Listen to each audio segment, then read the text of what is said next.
Hello and welcome back to Reactivity TV. I'm Amy Albero and I'm a licensed therapist. I am Chris. I'm not a licensed therapist, but I want to start this episode off by letting our audience know your true deceptive self. Okay, what did I do now? Okay, I'm going to peel the curtain back, right? Break the fourth wall, if you will. So, as all of you can tell, we are filming from the Miami location, which is fantastic. I don't get down here anywhere as often as Amy does. And this is actually the longest I get to be down here. I'm actually down here for 11 straight days, longest I'll have ever been able to be here contiguously. And my flight came in, and it was a late flight. I think I got home right around 2:45 in the morning. So I wake up Thursday morning, bright-eyed, bushy-tailed. Is that the phrase? Right?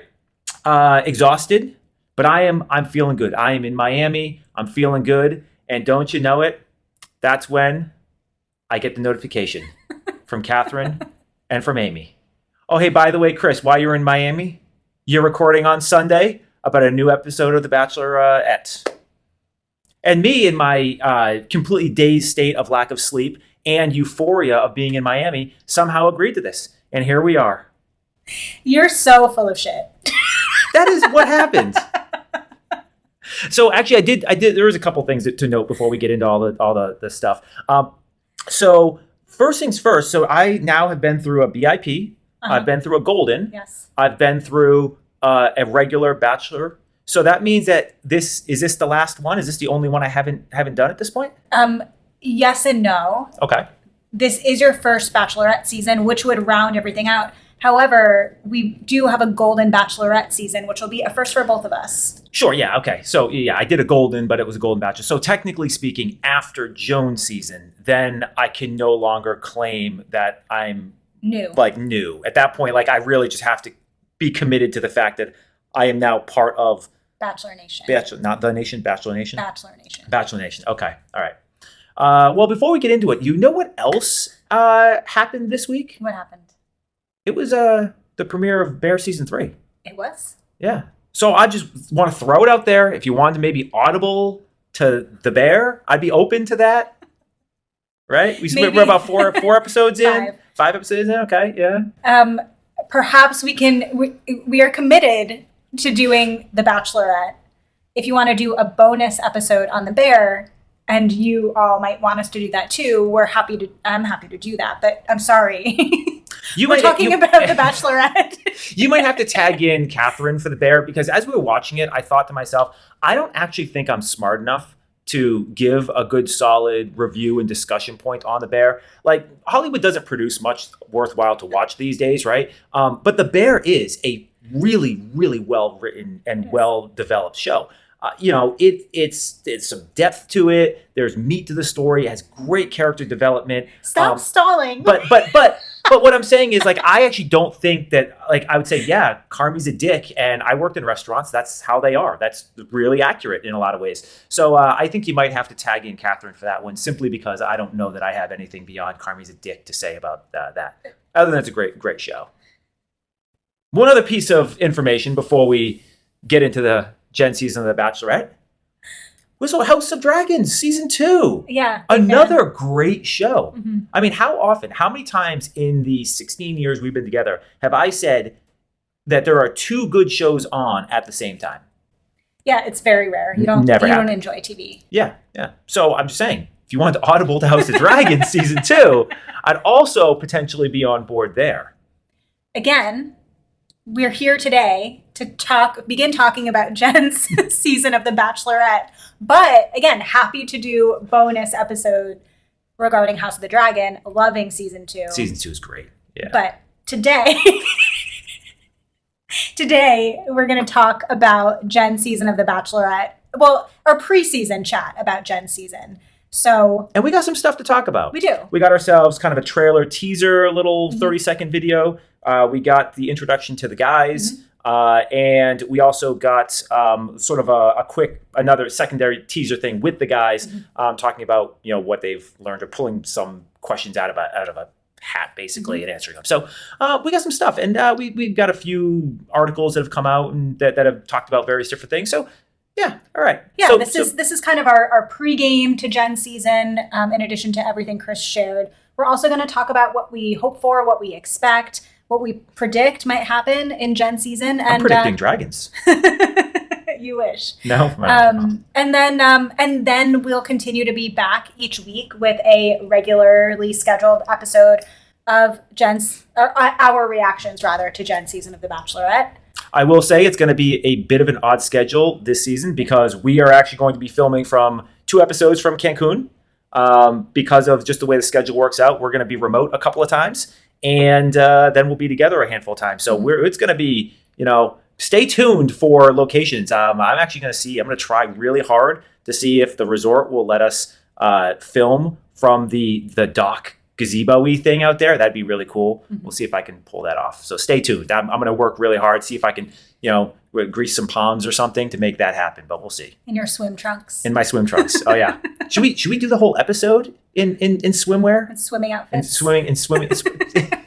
That's a deep cut from Golden Bachelor. From Golden Bachelor. Yep. Those who've been around a while. Okay. Right. So let's no further delay. And we got one more delay. What? Hit that bell icon, people.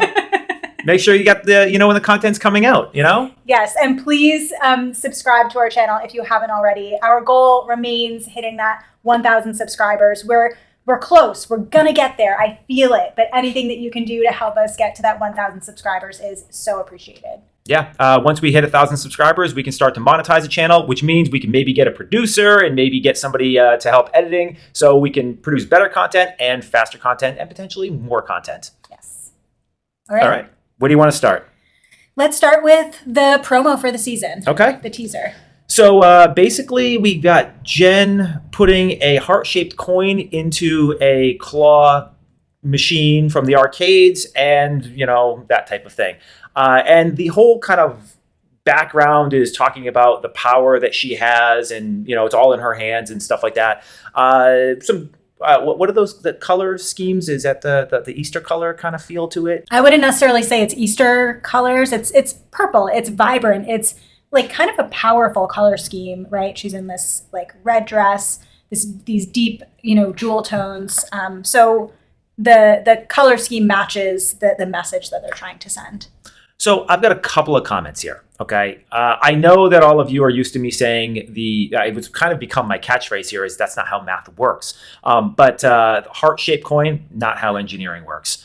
Do you know the complexity required to actually make a heart-shaped coin do something in a machine? It would just be so complicated. So okay, let's suspend disbelief. So we had to suspend disbelief. I was already sort of pulled out at that point. But my second thing is Jenn is mid-20s-ish. I forget exactly, but she was on the younger end, I believe, on the season, right? So I remember, because I'm almost twice her age, I remember crane machines. But has anybody her age ever seen one of those crane machines? I kind of wonder, who was doing the production of this? Because and what was their target demographic? Are they going after the 40-something-year-olds? Because the crane machines, I felt was a weird piece of symbolism in there, given the age of Jenn. I don't know. They don't have arcades anymore, right? Has this girl ever even seen one of these things? She's sitting there in the advertising room, be like, "I'm doing what? What is this thing?" I don't know. Maybe I'm mistaken. You tell me. Those of you who are 20, have you ever seen these machines in real life, or are they just in the movies? Well, I think the other really kind of funny thing, and we don't need to break down, tease apart this imagery too much because we have a lot of other things to talk about. But the other thing, if you are familiar with those claw machines, is that they're incredibly difficult. You always lose.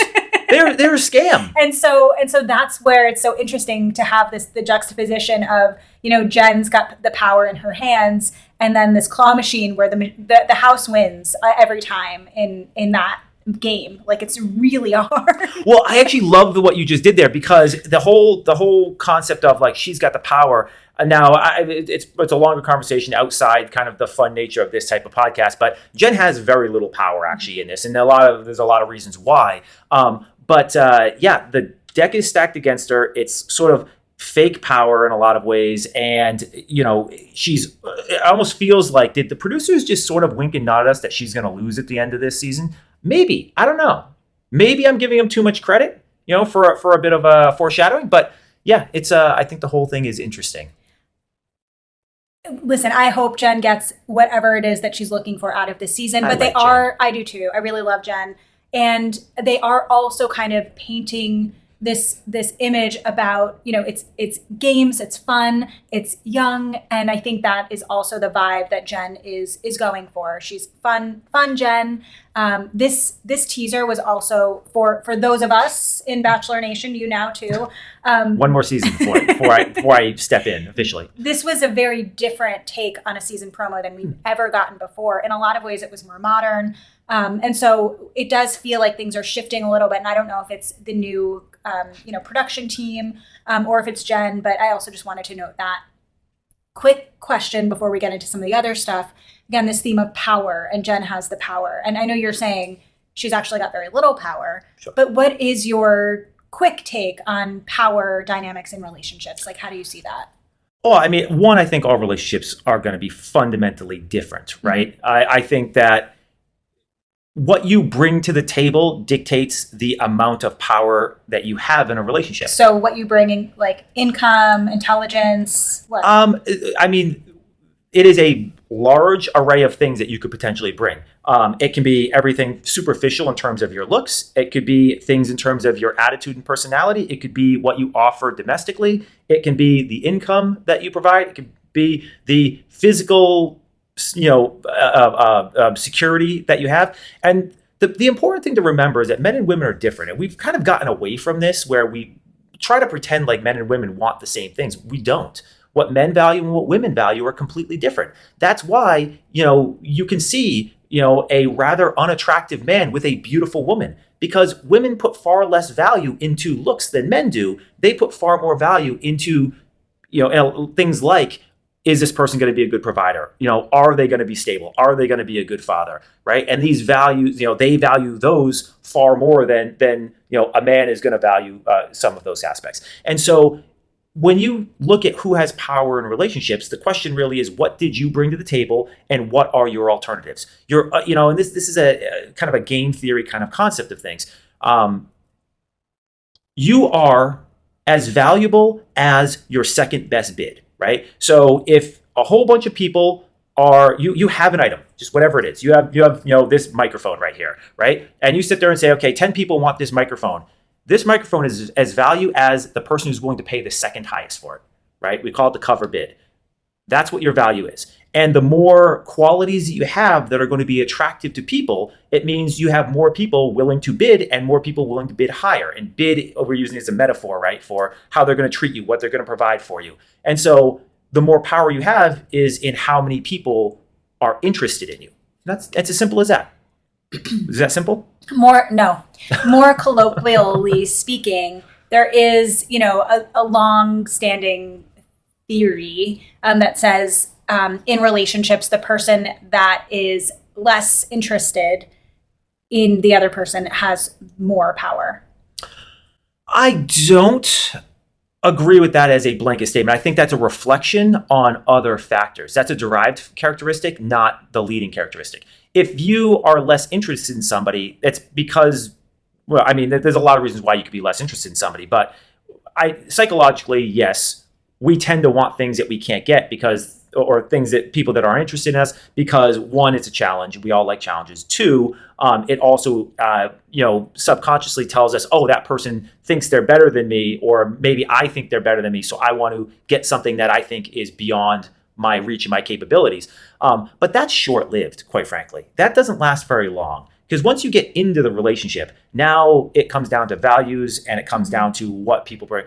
I'll give you a perfect example from my own life, right? Prior to dating you, I dated a girl who I thought was way out of my league. We dated for a few years, and I managed to get the date with her. I managed to get into a relationship with her, and within about 3 to 4 months of that relationship, it was me literally breaking my back and her giving nothing.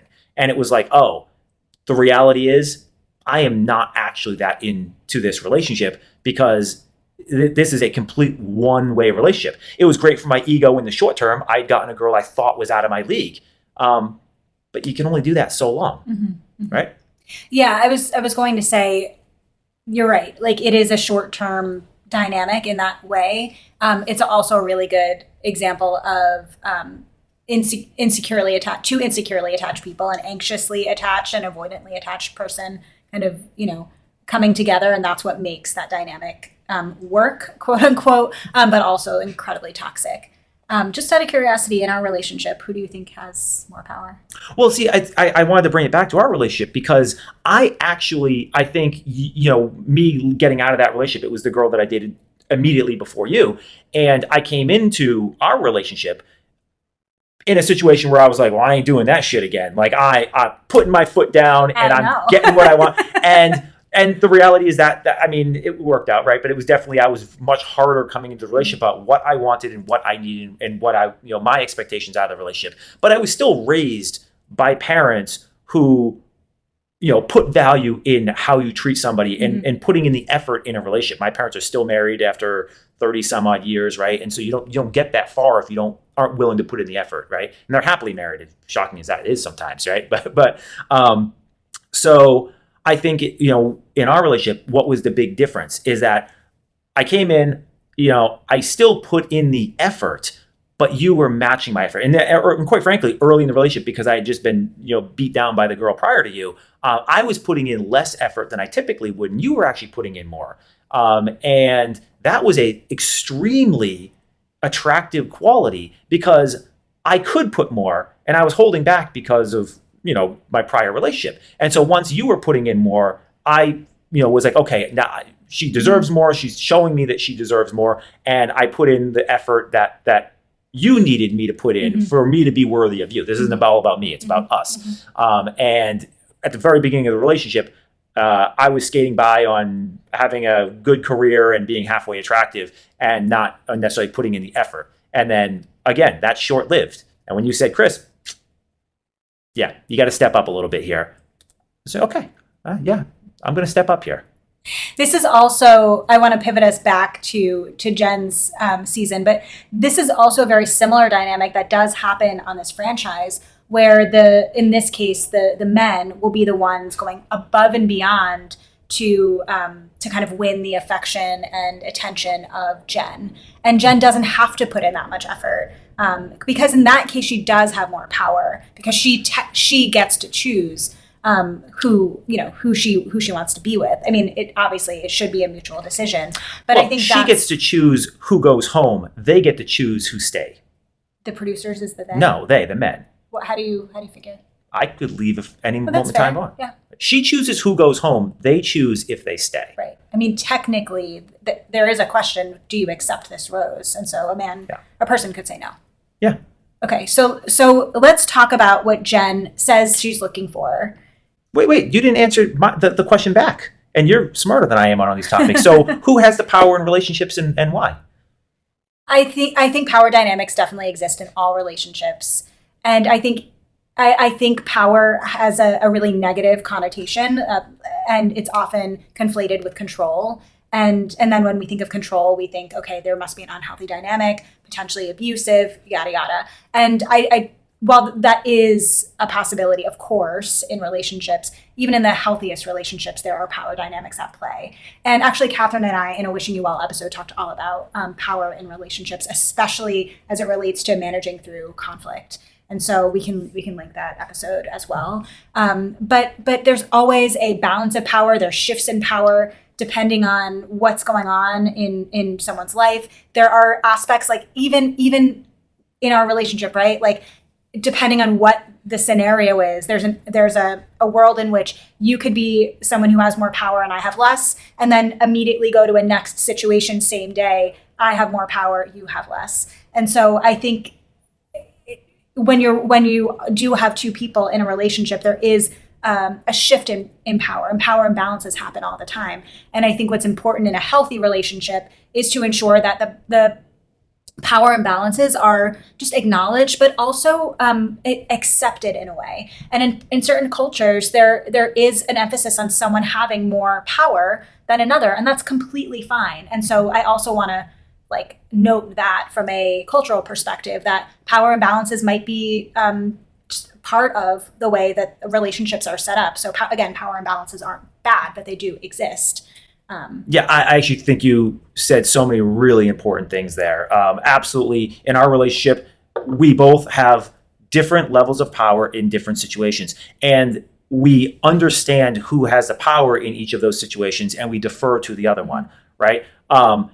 If we are going out late at night in a city we don't know about, I expect you to defer to my decisions regarding safety, where we are, where we're going, and things of that nature.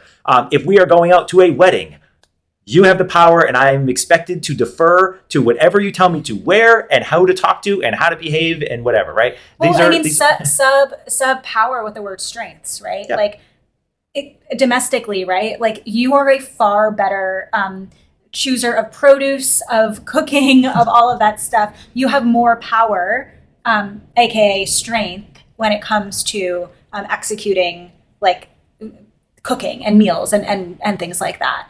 And that's okay. Like I know that. So it's not even because you don't have to cook. She did all the dishes. I made the biggest mess last night. I used every pot in the house. Every utensil. In fairness, I was basically cooking for the week, so we don't have to cook again, basically. And then I got up this morning, like, oh God, the kitchen is a mess. And when I got up, you would clean the entire kitchen. Yeah, it's a balance. Yeah. Okay, let's talk about Jenn. Yeah, we went a little deep on that. I wasn't expecting 45 minutes on power dynamics, but yeah, okay. So I just wanted to read a little bit of a snippet from an interview that Jenn gave to Jesse Palmer ahead of filming for this season.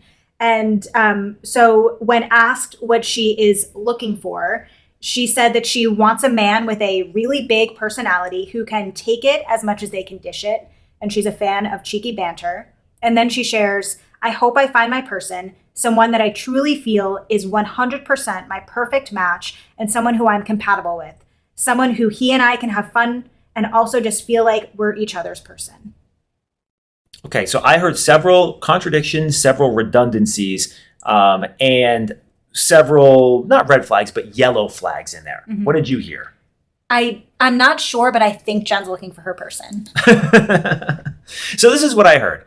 I want somebody who can give it as much as take it. I need more context because one thing that happens a lot, especially with young women these days, is that whole negging concept, which is an unbelievable turnoff to all people. But it's something that's becoming more prevalent, and that gets old really fast. I don't think anybody likes to be negged. No, exactly. Yeah, I would say you tend to see more young women do it versus men. Men are much more blunt about their insults, is what I would say. Right? They don't subtly hide their insults. Men are just more straightforward with them.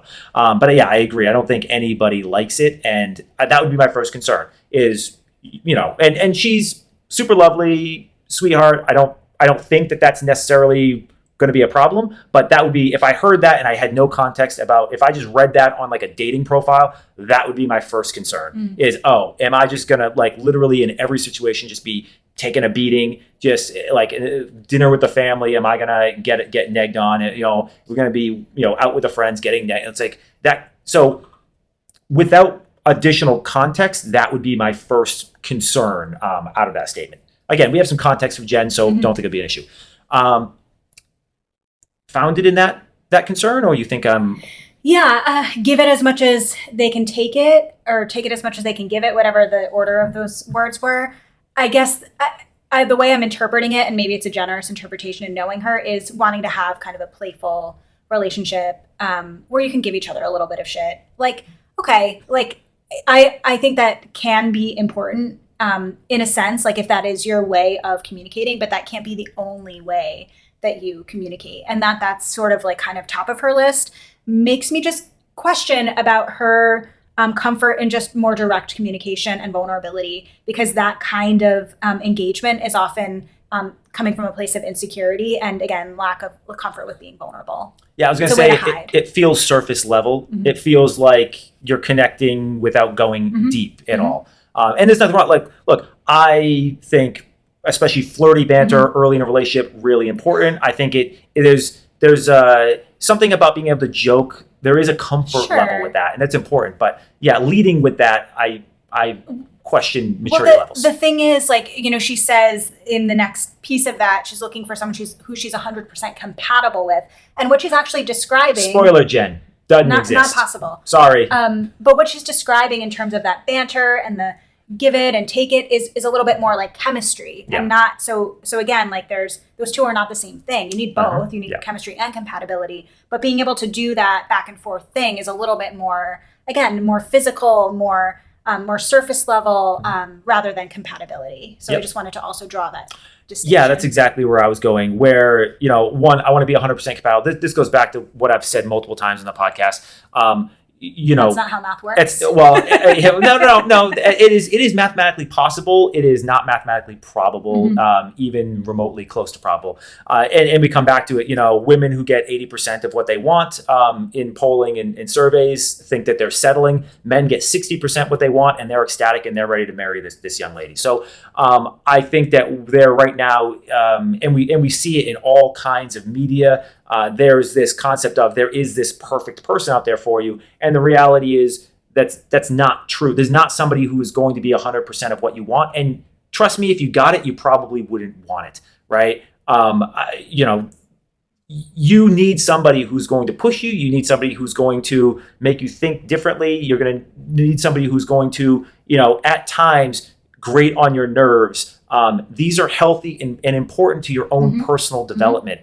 And if you get 80% of what you want, you should be ecstatic. You get 70%, you should put a ring on it or do anything you can to get them to put a ring on it for you. Like, that's just the reality. And I know this is just like a off the cuff statement that she's making, but I do think that it perpetuates a non-existent kind of situation and set of expectations. Exactly. Yeah. Sets a non-realistic set of expectations. Yeah. And listen, I think someone can become your perfect person.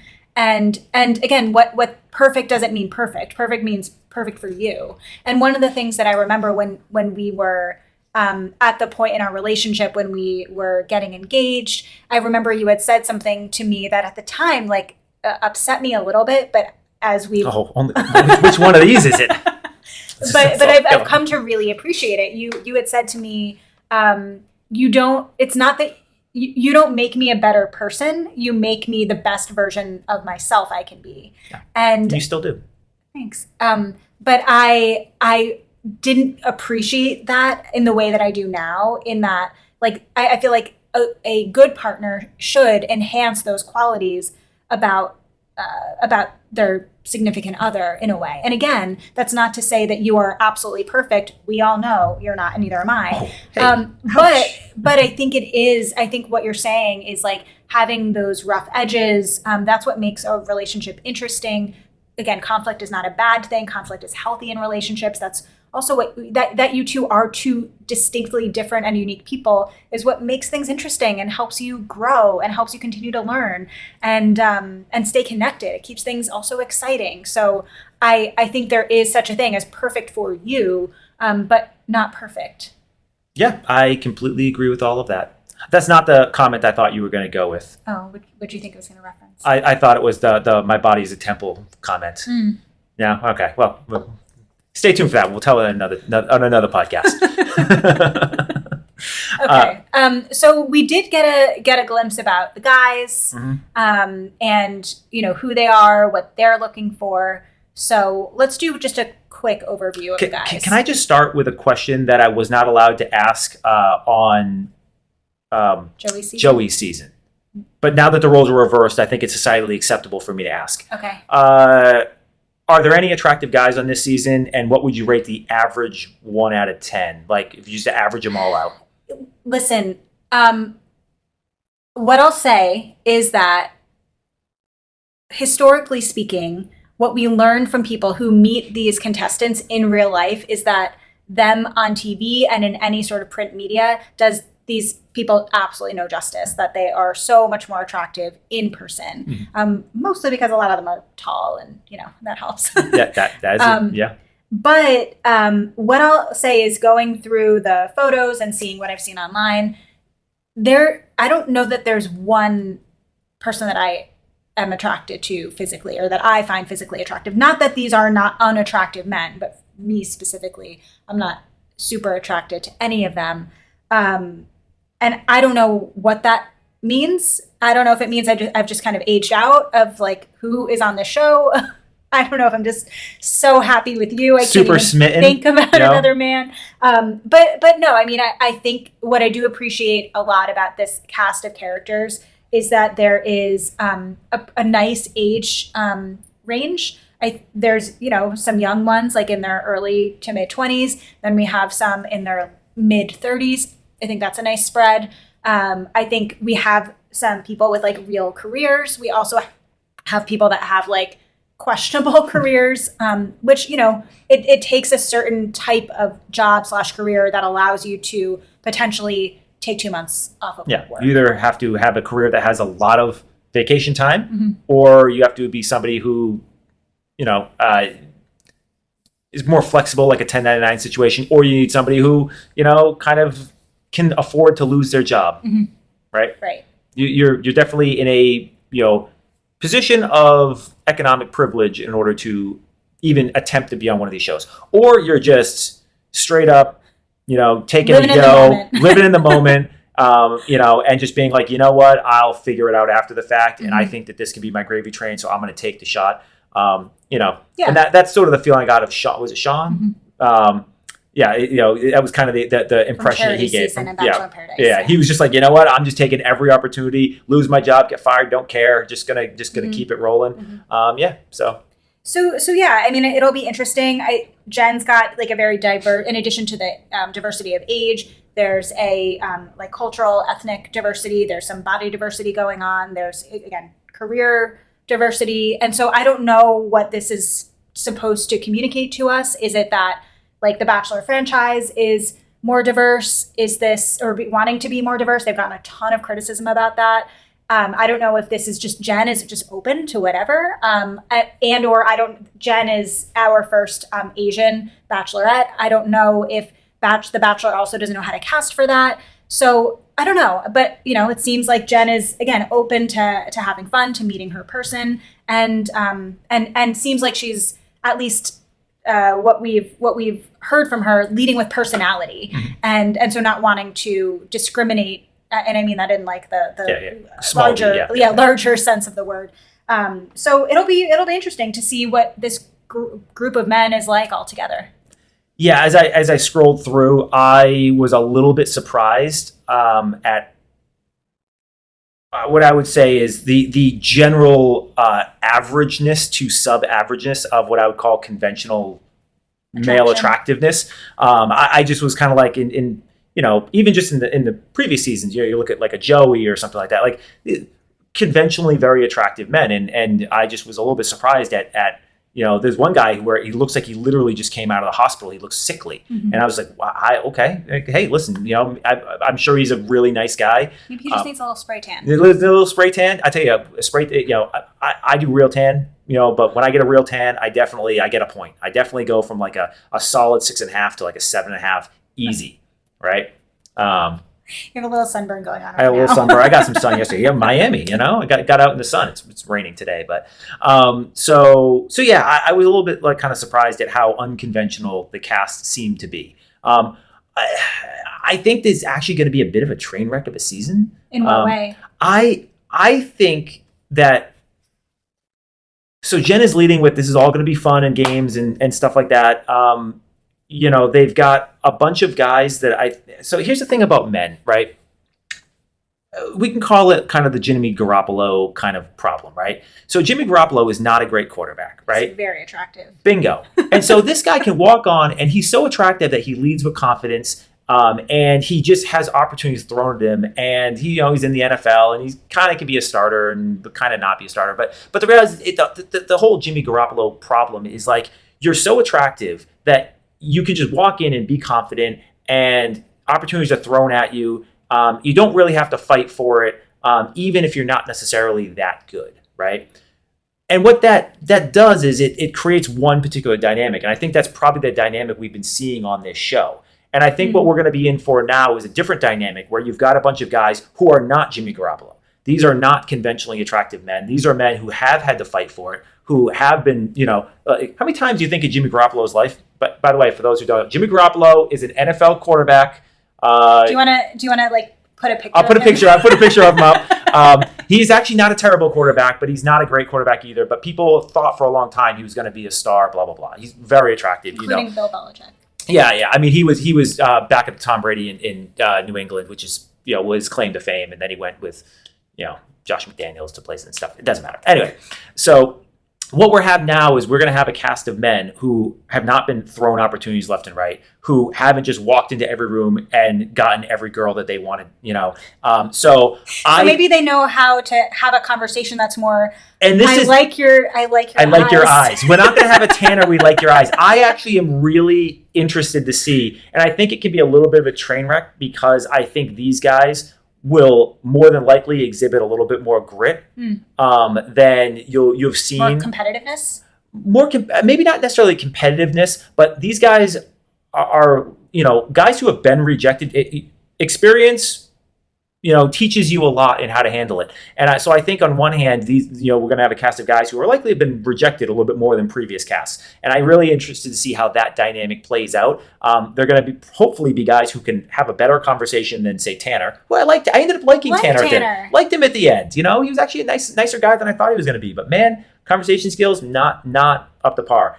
So I'm intrigued how that whole dynamic is going to play, and I think that that's something that people aren't recognizing and aren't talking about. It's mainly because most of the people who are doing these come from more of a female perspective, and most of the men who do these are 9s and 10s themselves. When you get a 6.5 sitting in the chair, I can offer some insight that others can't necessarily offer. I had to, how hard I had to fight to get you. I was body checking 10s left and right. That is a plug, though, on an upcoming episode of our other podcast, Wishing You Well. Chris and I are going to be talking about how we met and our relationship and such. Yes. You see what Catherine and Amy do to me? They get me to Miami. This is the deception. You get me on a podcast and tell me I'm going to be on another podcast. I'm going to be like Dana White. Did you see what Dana White did? Do you know who Dana White is? I do know who Dana White is. He literally was on a podcast and he's just got up. He said, I'm not doing any more podcasts. Screw podcasts. Got up and left. It was middle of the podcast. He's like, I'm not doing any more podcasts. Yeah. And I was like, whoa, can you do that? Well, I'm sorry, but you don't really have that option. So if there are any questions that you would like us to answer, you can drop them in the comments below. And I'm 5'11", people. So speaking of these men and their conversation skills, we also did hear from a few of them on the Bachelorette Instagram in terms of some wisdom, I guess I'd say, that they are bringing into this relationship with Jenn. And I thought we could talk about that. Yeah. Okay, so we heard 3 main themes. Communication is key. Take care of yourself too. And patience is key. Yeah. So these are very generic. I mean, this is the season of surface level, right? Is that what we're talking about? So there's a couple things that the first questions I have pop in my mind. One is, I think we've demonstrated over and over in this show that people don't know themselves particularly well. So how can one look out for themselves if they don't really truly know themselves? 2, I think we've also demonstrated time and time again that these young 20-something-year-olds tend not to even fundamentally understand conceptually what communication is, let alone good communication or what deep communication is. So it just felt like I had a couple pre-canned answers. I know what I'm supposed to say, and I'm just going to say it. There was, in my opinion, no depth or meat whatsoever. And it sort of is a little frustrating to me because of what I just got done saying in our last segment about how I think and I hope that these guys are going to be a little bit grittier and have a little bit more conversation skills. But it's only a promo, so we'll see what happens. That's true. Yeah, it's not, I guess We've only heard from 5 of the, how many we get in the season? 25, I think. 25? Okay, yeah. Okay, so let's just go through each of those 3 and just talk. We'll give them the benefit of the doubt that this was an Instagram reel. They didn't have the opportunity. All fake. They knew what they were pulling. Come on. I don't trust anything on social media. You guys shouldn't even trust us. For all you know, we're not even married. Hey. If all they know. I watch our podcast back and I still don't believe you married me. So, Okay, nice try. All right, so communication is key. What how can we deepen that? Well, I think it goes back to what you and Catherine talk about often is, vulnerability, leading and understanding what true vulnerability is. I think about, we had a conversation by the pool yesterday when I got my sunburn where we were talking about sort of careers and paths and stuff like that. And I was expressing, how I felt about how my career evolved and stuff like that. And I feel like that is a good example of, I talked about what I thought I did well, what I thought I did poorly, why I thought that, where I thought I took right turns, where I thought I took wrong turns, what I would do different, if I could do things differently. That's vulnerability. Being able to sit back in retrospection and talk about the things you did right, the things you did wrong, own your mistakes, own your successes, but at the same time, be conveying all of this regardless of how it makes you feel, regardless of how embarrassed or shameful you could feel about certain things. That is vulnerability, right? And in fairness, I'm 41 years old talking to my wife who I've been with for 16 years. So that should be easier for me in that situation than going on national TV and being vulnerable. But there's a step there where, you need to lead with that, make somebody understand fundamentally who you are. And in this show is really difficult because you are in tight windows of time. Yeah. Right. And what we see people often do in terms of communication is they interpret that to mean I need to tell the most heart-wrenching experience of my life as something that formed who I am. And again, I'm a trauma therapist, so I'm not one to say that those things don't absolutely shape who we are. And we're more than the things that happen to us as well. And so it's funny. I was thinking about one of the first stories that you told me that I remember to this day. And I remember when we first started dating, and after you told me the story, I would ask you to tell me again. And it was. I don't know what the story is. And it's now your nephews know it too. Is it the chicken story? Uh-huh. Oh my God, the chicken story. And it's not a traumatic story. I mean, maybe for the chickens it was, but no chickens were harmed. But it was such a good. Not liking us that day. But it was such a good way for me to know your personality, know where you came from, know about your relationship with your brothers and your parents and the neighborhood you grew up in. Specifically the neighbors. Neighbors had some opinions that day. But it was a way that you shined in the way that you told it and in what you said. And I told that early in our relationship? Early on. What an idiot I am. Oh my God. I mean, it worked. And I think that we all need to get better at thinking about other ways to share about who we are and where we come from, other than the trauma dump. Yeah, the more stressful or traumatic things that go on in our life. Because that 16 years you said we've been together. I probably heard this story 15 and a half years ago, and it's something that I still think about. I just always think about that story your dad told about how you wanted you to only eat chicken nuggets, but you were afraid to talk into the clown's mouth to order them. And so he had to order you the chicken nuggets. Mm-hmm. Yeah, he still reminds me of that too. Yeah. And especially when he sees me talk on podcasts in all of your social speaking engagements. So yeah. So anyway, I also think that's something that I would love to see a little bit more of this season in terms of communication or sharing about one another or other ways to connect and let someone know you. So these are typically circumstances where we see the contestants try to take care of themselves and communicate when they either speak directly to the lead about what's going on and they're concerned for the lead that there's stuff going on. We see them try to ask for extra time or go to the lead's room to talk more. And so it often goes wrong when they think about taking care of themselves. Like, what do you think in this setting it could mean to take care of themselves or look out for themselves? That's a great question. I think, well, it depends on your goal, right? Now, in the setting of I am in a situation where potentially a high stress situation with a bunch of other guys all fighting to accomplish the same goal. Ignore what the goal is for the second. What taking care of yourself looks like is keeping a low profile, not drawing attention, not utilizing your energy in ways that are not going to be efficient and effective. One of the things is, you're in a situation where you have limited resources, right? Utilize those resources to the best of your advantage and don't waste resources where they are not going to be efficient. And resources in this situation really means time, right? It means energy. It means, even sleep in some cases, yeah, right? Sleep was on my Don't mind. waste those resources on things that don't matter. Here's now the problem with this. We are supposed to believe that they're all there for the right reason and they're all there to find love. The truth is that more than half of these men are probably there to be fame chasers, right? To get some clout, to have some sort of following. Have a good time. Have a good time.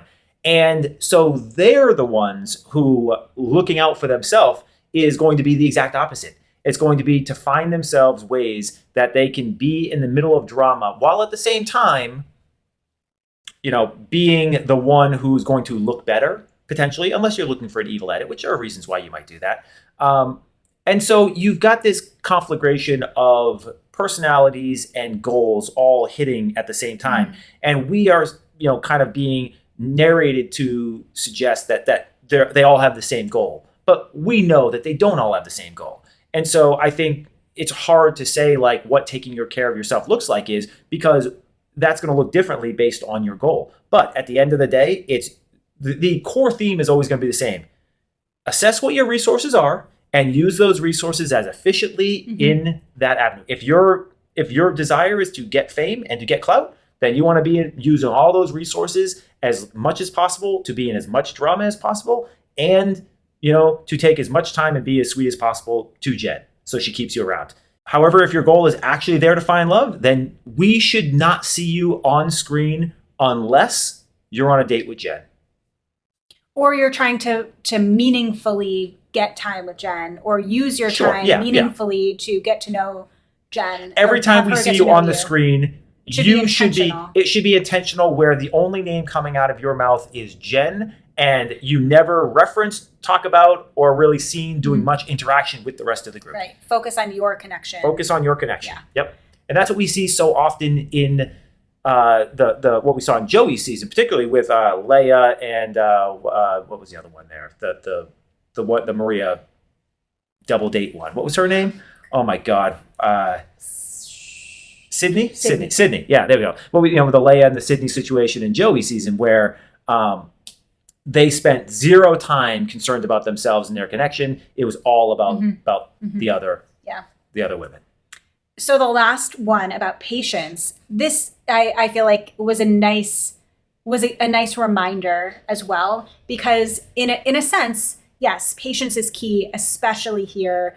You are one of 20-something other people, and so they cannot focus on you 100. The lead cannot focus on you 100% of the time. However, every season, whether it's Bachelor, Bachelorette, Golden Bachelor, Bachelor in Paradise, we always see people that just hang back. They're a little too patient. They're a little too complacent. Greer, Kat with a K, and Brooklyn from BIP, the one season I saw, and that's what we were saying.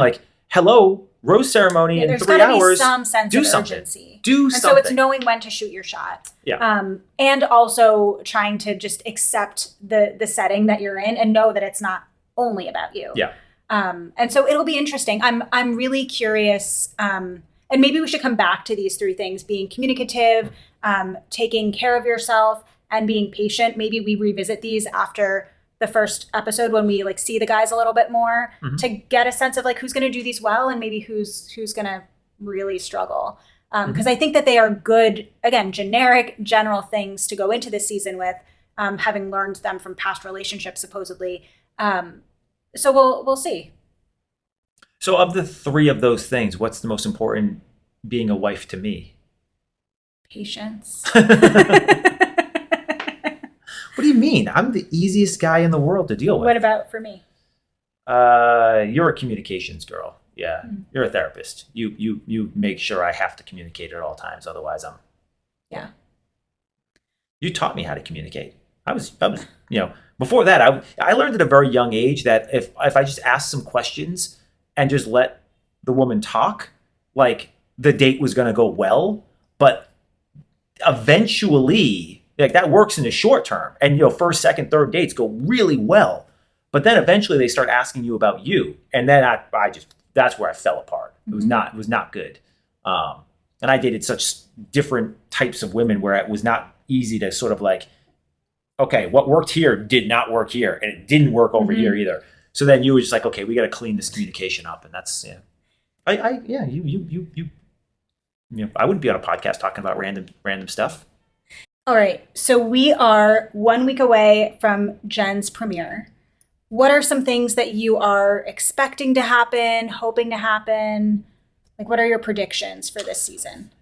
Well, we've already said that prediction-wise, I think there's going to be a bit of a train wreck for reasons I've already discussed. Really what I'm hoping for is a beef Wellington served on dragonback. But I'm suspecting that's not coming my way. So I'm hoping that we have a season where we get some good dynamics. We see some good examples of some positive communication. I think that there's possibly a chance that this could go off the rails pretty quickly and could stay off the rails for long periods of time. I question whether or not Jenn is going to be a particularly strong Bachelorette, even though, as we've said many times, I adore Jenn. I think she's super sweet. Like, she would totally was in my top 4 when we did our Survivor pool. And she's totally the type of girl, if I were a single young man, that I would want to go on a date with.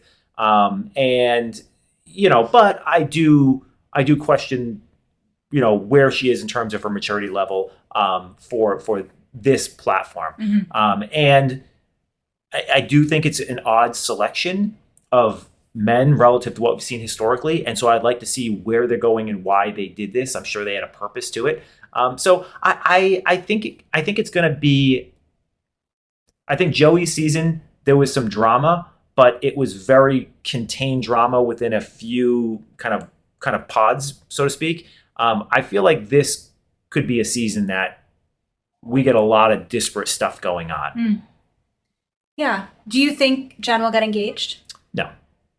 Well, let me rephrase. Do I think this is going to end in a marriage? No. Okay, so that's different than ending in an engagement. Yeah, ending an engagement is meaningless. Yeah. That's fair on the show. Yeah. Do you think she's ending engaged? I don't know. It's like, the popular opinion, like most of the podcasts I've listened to about Jenn and her season, is that they don't see her as getting engaged at the end of the show. Like there's a part of me that like wants to be contrary to that. I don't know. I think I question maturity too. I'm really unsure. I feel like I'll have a better sense after the first episode or two. Right now, I'll go with positivity. I'll say she gets engaged at the end. But does that actually turn into a marriage? I mean, statistics say no. Yeah, I mean, I have no problem believing that she will in fact get an engagement offer, whether she accepts or not, whatever. Like, I think the option will be there for her at the end. I do not think that is going to yield an actual marriage. I guess we will see. Not at this stage, but to be clear, I like Jenn. Yeah. I think she needs a few years to mature.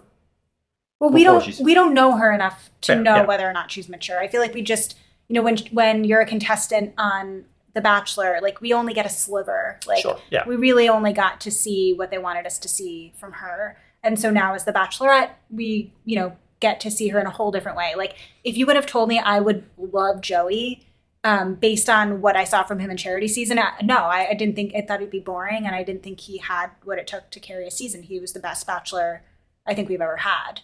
And I think he picked a great person for him, and they seem to be doing really well. So who knows? We'll see. What came to mind, and I wasn't part of the season, so I didn't see him on the season, but the big 180 turnaround that people like to talk about is Brayden. Whereas what you got on the show was so vastly different than what you actually, once you had a chance to saw him in Paradise, and you got more with him, you realize, I have a completely different opinion of him. Whereas, we'll see. We will see. What I will say is that I do feel like Jenn she was at the top at the end. So it's not like we didn't get we didn't get ample time with her on the show. She wasn't a night oneer and sub 50% of the No, show. but remember, Joey was Charity's runner-up, so like hypothetically, we got a lot of fair. them Yeah, too, that's but- fair. Yeah. So anyway, I guess we'll see. I mean, again, love to hear from you. Do you think Jen's getting engaged at the end of this? Do you have any front runners that you're kind of scoping out? Give us your thoughts on the season before it happens. And again, we didn't say this up front, but we are a spoiler-free podcast. We will not be looking at spoilers. Also, we will definitely get into this when we start next week. But I want to add the disclaimer that I think is really important, which is that we are only commenting on what they give us, what we see on a very produced TV show. So we're not making any assessments on these characters, this cast as people, their personhood. And we're really just talking about their reactions, their interactions. We assume that they are all playing characters, and these characters may or may not be who they actually are in real life. But we are making the assumption that none of them are being 100% authentic to who they are. Well, and as such, there's no way that they could. Again, it's a produced TV show. Yeah. And thus we are commenting on the character they're playing, not on the actor playing the character. Sure. Think of it that way. Yeah. So we will be back next week. You can follow along with us at Reactivity TV. You can follow me at Amy Albero, LCSW. You can also send us emails to reactivitytv@revivecfw.com. And yeah, we'll be back next week for the premiere. We're excited. I'm excited. It's a limo episode, right? Yep. Do we like limo episodes? Yeah. I thought we didn't like limo episodes. We're going to like them. We're going to like them this time. Yeah. But not last time. We just got to get you there. Okay. I'm going to pretend to like the limo episodes. Yep. For the sake of the audience. Yes. And the sake of this podcast. Yes. But I don't have to really like them. Correct. Okay. See you next week. Bye.